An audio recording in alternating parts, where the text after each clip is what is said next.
Hello and welcome to the Northampton College Apprenticeship Virtual Advice Session. Today I'm just going to talk to you a little bit about what's involved within an apprenticeship, the types of ways that you can go around getting an apprenticeship, and then just a little bit more information really.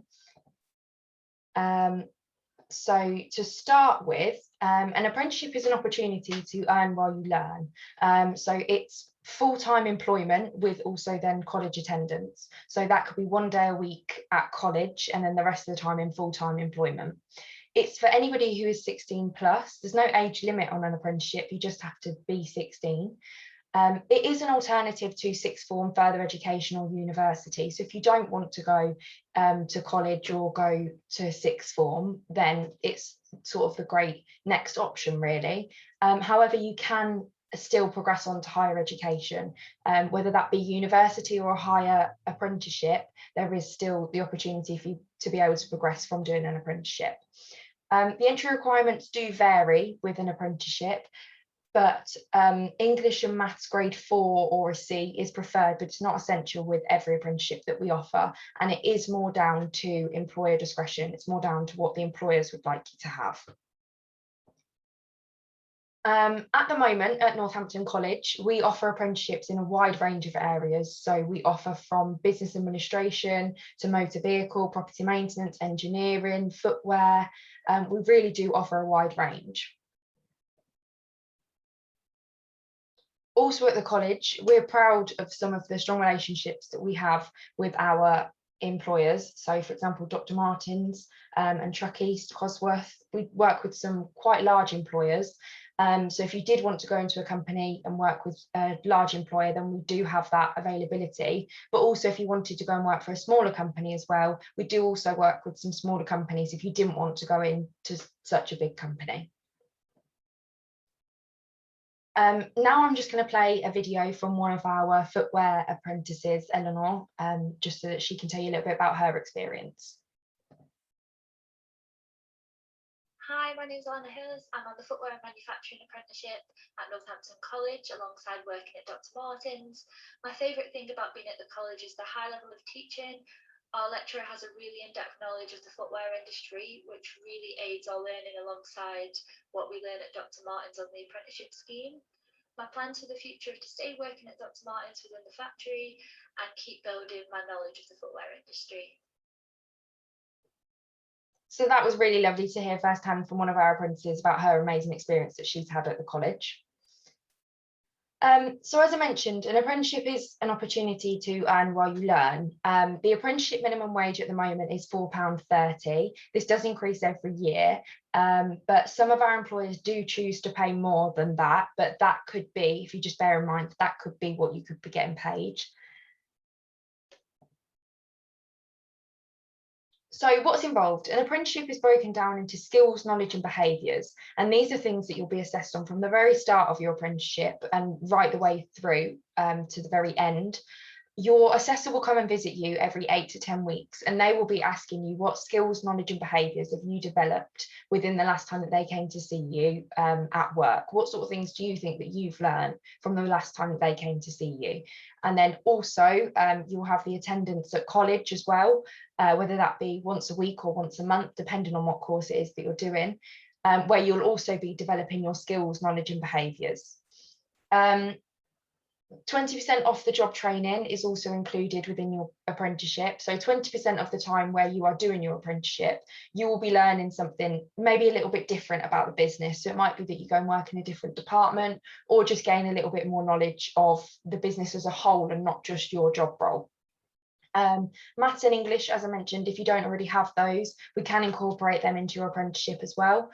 And then throughout the whole process, you'll be developing a portfolio of evidence, which will be assessed at the very end of your apprenticeship. So this is just it broken down into a little bit more detail, really. So an initial assessment, that's a maths and English assessment that you're required to sit at the start. And then a skills scan, that's so that your assessor, when they meet with you, can see what it is that you already know, and then the things that you are hoping to learn throughout the apprenticeship. And then the training, the assessment, learning the knowledge, skills and behaviours, maths and English, and the 20% off the job. And then gateway, that's when you as the apprentice, your employer and your assessor decide that you're ready to go through the final stages of your apprenticeship and go through to your EPA, which is your endpoint assessment. Which is involved in that is a practical assessment, a knowledge exam, and professional discussion. And then that will determine your final grade, which will either be a pass, merit, or distinction. So the endpoint assessment, as I said, your assessor and your employer will decide when you're ready to go through that process. And it could be a simulated practical assessment. So that could be, if you're a bricklayer, it might be that you're asked to build something and prove to the external assessor what it is that you can do. Knowledge exam, so everything that you've learned over the process of your apprenticeship, you'll have an exam on that. And then a professional discussion with the external assessor as well, so that they can see what it is that you know. And then, as I mentioned, you'll be graded a pass, merit, or distinction. So what's next? So if you haven't already got a CV, we suggest writing one. We can help you with that. We can send out a template for you, which you can use. Fill out application forms on the National Apprenticeship Service website. So the employers that we work with, that we have vacancies for, we advertise all of those on the Recruit and Apprentice website, and we will direct you to there to have a look for things that it is that you're interested in. Complete an initial advice and guidance with the recruitment team. So that's where we can have a conversation with you, and maybe if you're not too sure what it is that you want to do, we can sort of help gather your interests, and then we can help take you down the right path of what it is that you want to do. In English and maths assessment, as I mentioned, everybody needs to do one of those, and then attend job interviews if you are invited, and then let us know if you've successfully found an apprenticeship. So how to apply for an apprenticeship. Before you can get onto a college course, an apprenticeship college course, you do need to be employed. So you do have to have a job to be able to do the apprenticeship. And that has to be in something in the area that it is that you're doing the apprenticeship within. So as I mentioned, you can apply for vacancies on the National Apprenticeship Service website. And you can also you can also seek your own apprenticeship. So if you have a look on the National Apprenticeship Service website and there isn't really any that you're interested in, you can contact employers yourself and say that you are looking to do an apprenticeship. Are they looking to take anyone on? We can sort of help you do it both ways. So how can you find out more? So you can visit the gov.uk apprenticeship website, where that will tell you everything that I've just spoken about and more information, anything that you could possibly want to know.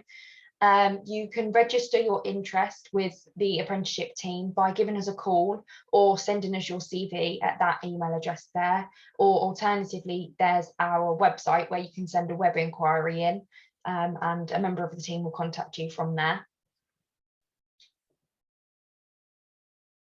Thank you very much for joining our session. Now we're going to take some questions. Donna, have you got any questions? Hello. Yeah, thanks, Isabel, for that. Yeah, there's just a couple of questions that have been asked. So the first one is, can you tell me the difference between an apprenticeship and a full-time course, and which would be better for me? Okay, so an apprenticeship would mean that you would be in full-time employment. So you'd be going to work every day, and then one day you'd be coming to college, where a full-time college course would be 3 or 4 days a week at college. And then you might have a part-time job alongside that if you wanted to. In regards to which one would be better for you, that depends on the type of way that you learn. If you think that you learn better hands-on and you'd like to gain the experience right from the start, then maybe an apprenticeship would be better for you. But if you wanted to gain some knowledge firstly into the area that you're interested in doing, then maybe a college course would be better for you. That's great. Thanks, Isabel. And one final question was, will I have a job at the end of the apprenticeship? So if you prove yourself and you pass your apprenticeship and you go through the whole process and your employer offers you a job, then yes, you will be given a job at the end. Yeah, and just to add to that as well, I think our statistics are that 93% of people that start apprentices do maintain their job and progress in their work as well. That's all the questions. Thank you, Isabel. Oh, that's lovely. Thank you very much. Well, thank you to everybody who joined, and I hope that you've gained some useful information there. And please feel free to contact us with the details that we gave you if you've got any questions.